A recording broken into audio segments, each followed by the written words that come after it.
रामायण की जो परंपरागत कथा हम जानते हैं उसमें भगवान राम ने ही रावण का वध किया था और सीता माता का उद्धार किया। लेकिन भारत के लोक और भक्ति परक साहित्य में ऐसी कुछ कथाएं भी प्रचलित हैं जहां सीता माता केवल राम की पत्नी नहीं बल्कि महाशक्ति के स्वरूप में रावण को हराने वाली योद्धा के रूप में प्रस्तुत होती हैं। ऐसी दो प्रमुख कथाएं हैं, अद्भुत रामायण और बिलंका या विलंका रामायण। अद्भुत रामायण को शाक्त परंपरा से जोड़ा जाता है। इसकी कथा के अनुसार रावण के 10 सिरों वाला रूप जब मरा तो उसके बाद 1000 सिरों वाला महाबली रावण प्रकट हो जाता है।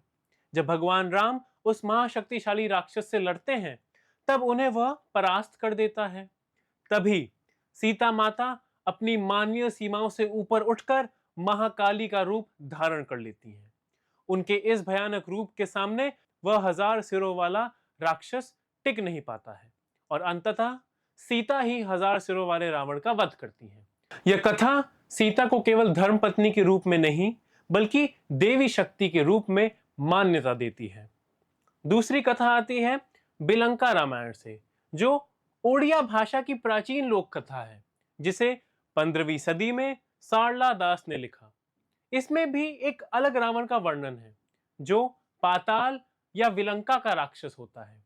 इस संस्करण में सीता माता को देवी का स्वरूप देते हुए उन्हें विशेष दिव्य अस्त्र और वरदान मिला है जिससे वह उस दानव राक्षस रावण का संहार करती हैं। यहां भी कथा का मुख्य संदेश यही है कि सीता केवल पति के समर्थन में नहीं बल्कि स्वयं एक महान योद्धा और देवी भी हैं।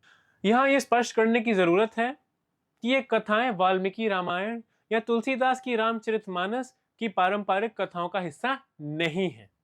ये लोक कथाएं हैं, भक्तिपरक संस्करण और शाक्त परंपरा में विकसित हुई हैं और इनका उल्लेख है जो देवी शक्ति और नारी शक्ति को प्रमुख स्थान देती है।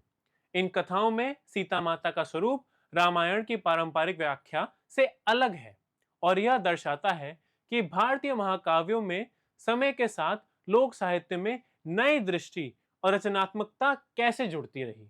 संक्षेप में अद्भुत रामायण और बिलंका रामायण दोनों ही हमें यह दिखाती है कि भारतीय लोक कथाओं में नारी शक्ति की महिमा को कैसे रेखांकित किया गया और कैसे सीता माता केवल राम की पत्नी नहीं बल्कि ब्रह्मांड की महाशक्ति के प्रतीक के रूप में प्रस्तुत होती हैं। ये कथाएं लोक और भक्तिपरक साहित्य की विविधता और भारतीय महाकाव्यों की रचनात्मकता का जीवंत उदाहरण है।